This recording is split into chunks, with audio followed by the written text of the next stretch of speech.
यदि हमारे घर में 2 ही रोटी है और हम 2 जने हैं और कोई तीसरा आ गया तो क्या करेंगे? अकेले अकेले खा जाएंगे कि 2 रोटी तीनों में बांट के खाएंगे? बांट के खाएंगे। और एक बड़ी बात, यदि गाड़ी में आप बैठे हैं, बस में, आपके साथ रोटी है, बिस्किट है, समोसा है, कचौरी है, या फिर आप रेल में बैठे तो आपके पड़ोसी में जो बैठा है उसके पास रोटी नहीं है, समोसा नहीं है, कचौरी नहीं है, क्या आप खा सकते हो? खा सकते हो? नहीं खा सकते। उसको दिए बगैर खा नहीं सकते। और यहां पर गैर आदिवासी होगा तो मस्ती से खाएगा। यह है परंपरागत ज्ञान, इसको कहते हैं ट्रेडिशनल नॉलेज। यह हमारे बाप दादाओं की विरासत है। और एक इंपॉर्टेंट बात, शांतिपूर्ण सहअस्तित्व। हमारे इलाके में 2000 साल से लोग आ रहे हैं। हमने कभी भी किसी को अपना विरोधी नहीं माना, पराया नहीं माना, लेकिन आज हम लोगों को हमारा घर बर्बाद करने का योजना बना करके लोग काम कर रहे हैं, इसलिए हमको बोलना पड़ा था। यह बात आप लोगों को ध्यान रखा होगा। और आदिवासी समाज जियो और जीने दो में विश्वास करता है, यह बात आप लोगों को ध्यान ही होगा, हम लोग कई बार बोल चुके हैं। एक और अंतिम बात, 2005 में मैं इतिहास में नेट हुआ था, तब लोग इतिहास के बारे में इतने जागरूक नहीं थे। तो जो लोग 2005 में 9वीं 10वीं में पढ़ रहे थे, वो थोड़ा इमेजिन करो, पीछे जाओ। यदि आपको कोई बिल के देता तो आप क्या करते थे?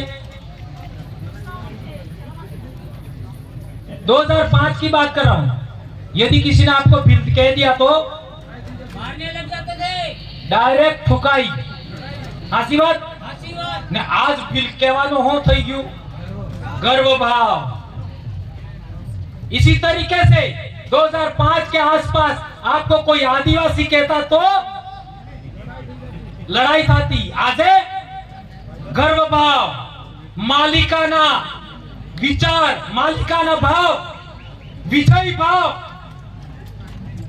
और जय बिल प्रदेश ऐसा बोलते तो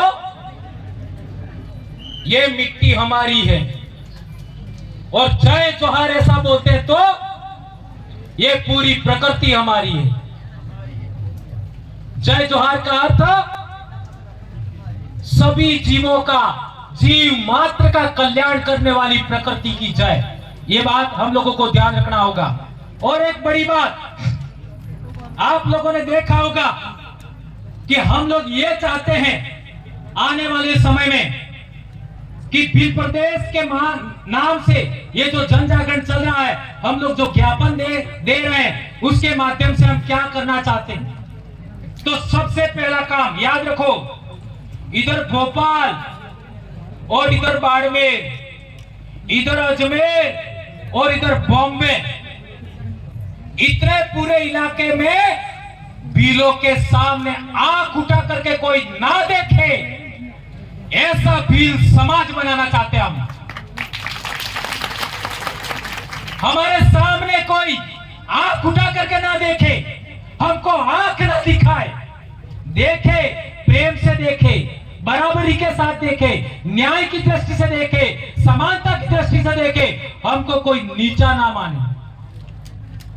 इसलिए मध्य प्रदेश में बिल के नाम पर कुछ दिक्कतें हैं, गुजरात में बिल के नाम पर कुछ दिक्कतें हैं। मैं कहना चाहता हूं कि आप लोगों का 150 साल पहले इतिहास उठा के देख लो, आपके पूर्वज भी बिल ही निकलेंगे। ये बात जानकारी रखनी। इसलिए मैं कहना चाहता हूं आप सभी के माध्यम से कि हमारा जन जागरण जारी रखिए। और एक इंपॉर्टेंट बात है, आप लोगों ने देखा होगा आज की तारीख में 1990-91 में हमने देखा कि हमारा समाज अंधविश्वास पाखंड में नहीं था। उससे ज्यादा अंधविश्वास पाखंड में आज ज्यादा, जिसका ताराराम जी बात कर रहे थे। 1990 के आसपास हमने देखा है हमारे समाज में इतने व्रत उपवास का बोलबाला नहीं था जितना आज है, और अलग अलग प्रकार की कई सारी व्रत उपवासों में हम हमारा समय बर्बाद कर रहे हैं। और एक लास्ट बात आप सबके बीच में बोलना चाहता हूं कि हमारे समाज की जब भी बात आती है हम लोग प्रकृति को आधार मान करके सीखने का प्रयास करें और प्रकृति के आधार पर ही अपनी बात आगे बढ़े। और मैं सबसे इंपॉर्टेंट बात आज आपके बीच में कहना चाहता हूं वो ये है कि हम लोगों को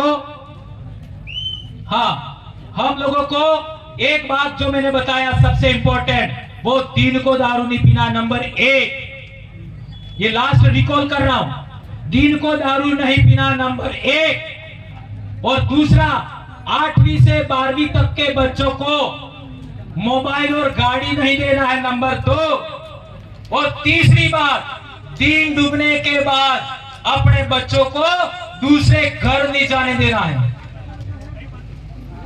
ये बात मानते हो? तीसरी, इसकी व्याख्या नहीं कर पाया था मैं, अपने बच्चों को दूसरे के घर नहीं जाने देना है।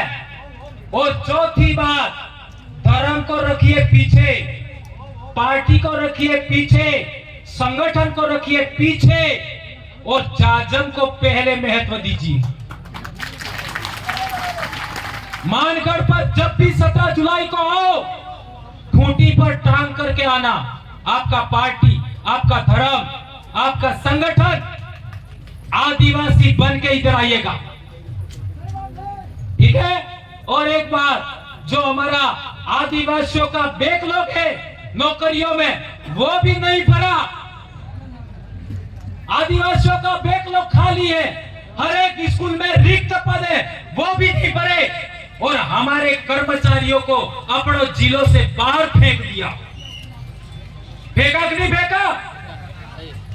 अरे कर्मचारी ने सर्टिफिकेट लगा के नौकरी किया है तो समाज के लिए बोल रहा है, क्या गलती कर रहा है? उसको बाहर फेंक दिया। उसी के साथ एक 40% का बैरियर लगा रखा है, इससे हमारे को आरक्षण का लाभ भी नहीं मिल रहा है। ये बात को लेकर के आने वाले समय में हमें बड़े पैमाने पर जन जागरण करना होगा, 40% बाध्यता को लेकर। एक और बड़ी बात, हेलमेट हमारी सुरक्षा के लिए। हमारे बच्चे डेली एक्सीडेंट का शिकार होते हैं और आपका मर जाते हैं एक्सीडेंट में। अरे बड़ी बात तो यह है, एक्सीडेंट हो कुछ समझ में आता है, मोटरसाइकिल से मोटरसाइकिल पीट रही है, क्या हो गया है आज के युवाओं को? और गाड़ियां लाते हैं ऊंची ऊंची, गाड़ी बराबर से वजन नहीं बढ़े है? 20 किलो वजन ने 22 किलो की गाड़ी। इतने एक्सीडेंट हो रहे और हमारे बच्चे मर रहे हैं। इसलिए हेलमेट पहनना ही है, हेलमेट पहन के आना है। आने वाले साल इधर भी आओ तो हेलमेट पहन के आना है। और एक बड़ी बात, ये कुंभलगढ़ में हमारे जो भाई लोग हैं उनका ये अभयारण्य बनाया जा रहा है। इसमें हमारे लोगों को बहुत ज्यादा टाइगर प्रोजेक्ट बना करके परेशान किया जा रहा है। तो हम लोगों को एक बड़ी डिमांड सभी 4 राज्य के लोगों को करनी है, वो कुंभलगढ़ का इलाका है, बाली का इलाका है, और पाली का कुछ इलाका छूट गया है, कुछ सिरोही का इलाका छूट गया है, कुछ चित्तौड़ का इलाका छूट गया है, कुछ भीलवाड़ा का इलाका, कुछ हाड़ौती का इलाका शेड्यूल एरिया घोषित होना चाहिए। होना चाहिए कि नहीं होना चाहिए? हाथ ऊंचा करके समर्थन करिए। ये बात को हमें आगे बढ़ाना है। एक और इंपॉर्टेंट बात, आज हमारे यहाँ पर कुंभलगढ़ से कितने लोग आए हैं देखो, गोगुंदा से कितने लोग आए हैं देखो, बाली से कितने लोग आए देखो, बड़ी बड़ी बसें भर करके आए हैं। उनके लिए आप लोग सभी एक बार ताली बजा करके अभिनंदन करिए, वो रात को यहाँ पर आए। इसलिए आप लोगों को सबसे मेरा आग्रह है कि बातें बहुत सारी हैं, हमें सबको सुनना है। हमारे मध्य प्रदेश के बहुत सारे भाई बाकी हैं, राजस्थान के बाकी हैं, गुजरात के बाकी हैं, हमारे जनप्रतिनिधि बाकी हैं, हमारी बहनें बाकी है, उन सबको सुन के जाइएगा।